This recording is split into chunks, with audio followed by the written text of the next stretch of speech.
Petition ఏంటంటే మమ్మల్ని implead చేయండి, మమ్మల్ని కూడా అలౌ చేయండి చర్చిలో కంటే హైకోర్టు క్లియర్గా చెప్పింది మీరు థర్డ్ పార్టీ, మీకు ఫేవర్గా ఎటువంటి ఆర్డర్ కూడా పాస్ చేయదలుచుకోలేదు, కాబట్టి మీరు వచ్చి ప్రేయర్లు మాత్రమే చేసుకోండి తప్ప మీరు అడ్మినిస్ట్రేషన్లో ఎటువంటి పార్టిసిపేషన్ చేయడానికి లేదని చెప్పి క్లియర్గా చెప్పారు.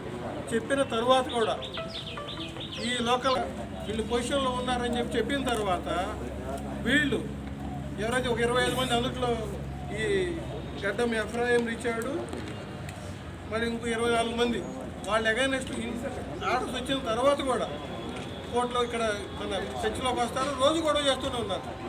కంటెంప్ట్ కేసులు కూడా వాళ్ళ మీద ఫైల్ చేసి ఉన్నాం, అయినా కూడా భయం లేదు. కోర్టు ఆర్డర్లు అంటే గౌరవం లేదు, అడ్డంగా మాట్లాడతారు. మా ఇంట్లోకి వాళ్ళ ఇంట్లోకి మేము వచ్చినామండి, లోకల్స్ కాదంటారు. ఇది ఇబ్రాన్ చర్చ్ అనేది హెడ్ క్వార్టర్స్, ఇక్కడికి ఆల్ ఓవర్ ఇండియా ఎవరైనా రావచ్చు, ఎవరైనా పోవచ్చు, ఎవరైనా ఇది లోకల్ చర్చ్ అంటే ఇది చాలా తప్పు. ఈ చర్చ్ కింద 1971 నుండి కొన్ని వేల చర్చిలు ఎస్టాబ్లిష్ చేశారు.